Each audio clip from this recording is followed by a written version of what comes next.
Hi, my name is Soumya Anand, and I would like to start speaking now. आर्थिक विकास अस्तित्व, पुनर्जन्म और विकास की कुंजी है। सत्ता में हर सत्तारूढ़ राजनीतिक दल को उसकी आर्थिक सफलता के आधार पर महत्व दिया जाता है।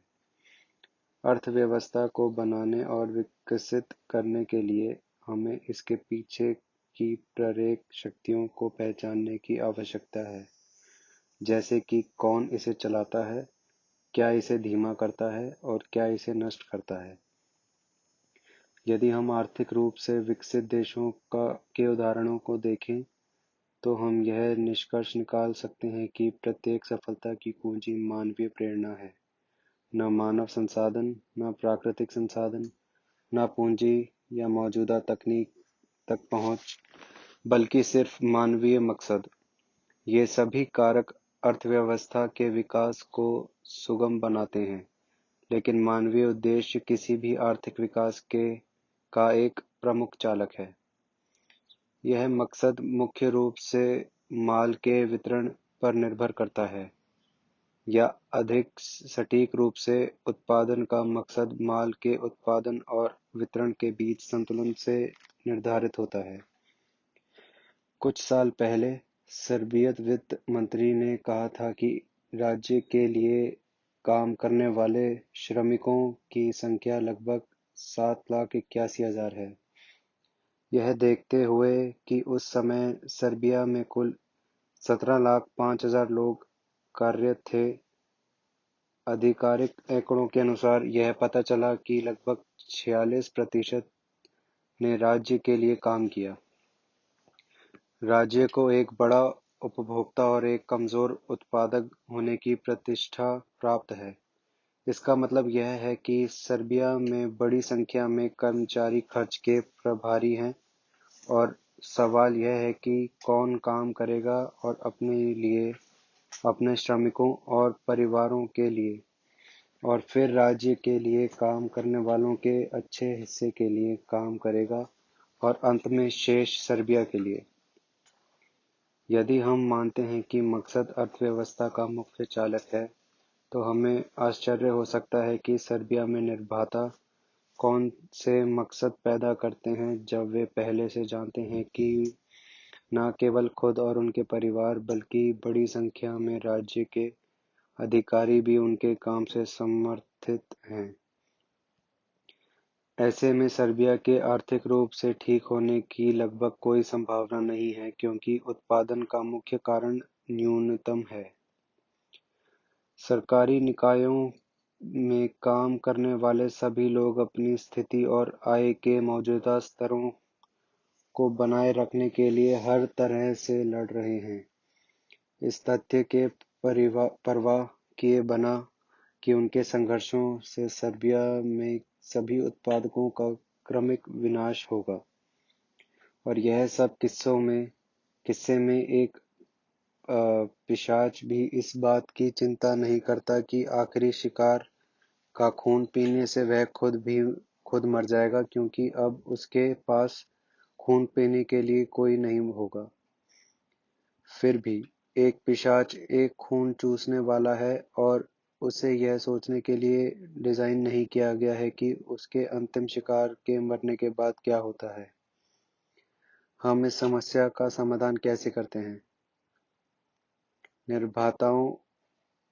निर्माताओं के अधिक उत्पादन करने के लिए प्रेरित करके, मौजूदा वितरण प्रणाली के आधार पर निर्माताओं को केवल पर्याप्त उत्पादन करने के लिए प्रेरित किया जाता है, इसलिए उनसे अधिक उत्पादन की उम्मीद नहीं की जानी चाहिए। चूंकि सरकारी संसाधनों में काम करने वाले उपभोक्ता खर्च करने के लिए मौजूद हैं, उत्पादन करने के लिए नहीं, हम केवल निर्माताओं को प्रेरित कर सकते हैं, बशर्ते कि वे अपने स्वयं के कार्य उत्पादन के वास्तविक लाभ देखें और उन्हें सरकारी उपभोक्ताओं से अभिभूत न करें। इसलिए अर्थव्यवस्था को केवल इस शर्त पर गति दी जा सकती है कि सरकारी खर्च में भारी कमी हो, यदि सरकारी खर्च कम हो जाता है तो उत्पादकों द्वारा भुगतान किए जाने वाले कर भी कम हो जाएंगे। उत्पादकों को उत्पादन बढ़ाने के लिए प्रेरित किया जाएगा क्योंकि वे अपने उत्पादन के परिणामों का बड़ा हिस्सा अपने पास रखेंगे। व्यवहार में यह कैसे दिखेगा? यदि वे 4 लाख उपभोक्ताओं लोक सेवकों की छंटनी करते हैं और बचाए गए धन को आर्थिक वस्तुओं के उत्पादन में लगाते हैं तो अर्थव्यवस्था तुरंत बढ़ने लगेगी। यदि वर्तमान में हमारे पास 2 लाख उत्पादक हैं तो 80,000 उपभोक्ताओं को समाप्त करके हम 20,000 नए उत्पादकों की विकसित करने की क्षमता पैदा करते हैं। अनुत्पादक प्रशासन में 4 लाख कम कर्मचारियों के साथ राज्य वेतन और अन्य कर्मचारी लोगों के लिए लागत कम करेगा। इस पैसे को उत्पादन में लगाने से हम संभावित रूप से लगभग 4 लाख उत्पादक प्राप्त कर सकते हैं और राज्य इन मुक्त निधियों के साथ मौजूदा और संभावित नए उत्पादकों को ब्याज मुक्त ऋण दे सकता है। निर्माता इन निधियों को सर्बिया में नए उत्पादन के लिए निर्देशित करेंगे और उत्पादन में किसी भी वृद्धि से नए रोजगार सृजित होंगे। इस प्रक्रिया में उत्पन्न अधिकांश राजस्व सर्बिया में रहेगा। यदि इन निधियों का भुगतान लोक सेवकों को किया जाता तो वे इसे मुख्य रूप से अत्याधिक वस्तुओं पर और सर्बिया के बाहर छुट्टियों पर खर्च करते। अधिकांश लोक सेवकों और लोक सेवाओं का लाभ किसी और को नहीं बल्कि स्वयं को होता है। इस प्रकार के बजट उपभोक्ताओं को अस्तित्व निर्माताओं के लिए जीवन को कठिन बना देता है।